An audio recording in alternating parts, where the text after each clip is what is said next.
बदनापूर तालुक्यात काजळा या गावात मध्यरात्री ढगफुटी सदृश्य पाऊस झालेला आहे। मात्र तहसीलदार या ठिकाणी उशिरा पोहोचल्यामुळे हा शेतकरी जो आहे तो आता पाण्यात बसलेला आहे, संतप्त झालेला आहे, आक्रोश करताना आपल्याला पाहायला मिळत आहे। ज्यावेळी तहसीलदार या ठिकाणी पोहोचलेले आहेत, तहसीलदारांनी उशीर का केला पंचनामा करण्यासाठी या ठिकाणी आपण पाहू शकतो की हा शेतकरी जो आहे तो आक्रोश करताना आपल्याला पाहायला मिळत आहे। मोठ्या प्रमाणात संतप्त झालेला आहे। सरकारचे जे प्रतिनिधी आहेत ते उशिरा का आले असा संतप्त सवाल जो आहे तो या शेतकऱ्यांनी केलेला आहे। तहसीलदार या ठिकाणी उशिरा पोहोचले असल्याचं त्यांचं म्हणणं आहे। आपण पाहतोय की या ठिकाणचे शेतकरी जे आहेत ते ज्या सोयाबीन मध्ये पाणी साचलेलं आहे त्याच ठिकाणी आक्रमक झाल्याचं आपल्याला पाहायला मिळत आहे। एकूण आपण पाहू शकतो की हे जे शेतकरी आहेत ते आता सोयाबीन मध्ये बसलेले आहेत, आक्रोश करताना आपल्याला पाहायला मिळत आहे। बदनापूर तालुक्यातील काजळा या गावातील हे चित्र आहे। आपण पाहू शकतो की तहसीलदार हे नुकतेच या ठिकाणी पोहोचलेले आहे, मात्र तहसीलदारांना येण्यासाठी वेळ का झाला असा संतप्त सवाल जो आहे तो या ठिकाणी शेतकऱ्यांना आपल्याला पाहायला मिळतोय।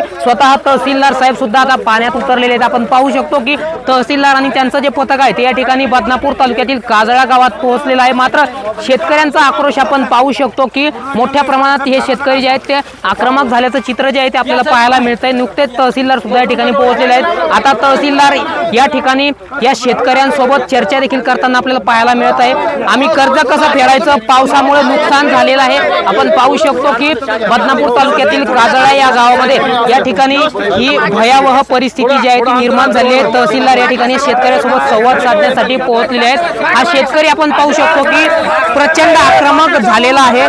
सरकारने तात्काळ नुकसान भरपाई द्यावी, कर्जमाफी द्यावी आणि आम्हाला या ठिकाणी मदत द्यावी अशी मागणी जी आहे ती हाक जी आहे ती या शेतकऱ्यांना या ठिकाणी दिलेली आहे। तहसीलदार उशिरा का पोहोचले असा संतप्त सवाल सुद्धा या शेतकऱ्यांना या ठिकाणी विचारलेला आहे। प्रशासनाचे कर्मचारी या ठिकाणी पोहोचलेले आहेत। नुकतंच या ठिकाणी आपण पाहू शकतो की बदनापूर तालुक्यातील काजळा गावातील हे चित्र आहे। आसपासच्या गावात देखील या अतिवृष्टीच्या पावसामुळे मोठं नुकसान झाले, त्यामुळे शेतकरी आता मदतीची कुठेतरी अपेक्षा करत असून प्रतीक्षा शेतकऱ्यांना आता लागलेली आहे। त्यामुळे एकूणच या संदर्भात सरकार शेतकऱ्यांना या ठिकाणी नुकसानी भरपाई देणार का, तात्काळ पंचनामे करणार का, हा सुद्धा सवाल उपस्थित होतोय। रामनाथ ढाकणे, TV9 मराठी, काजळा, बदनापूर।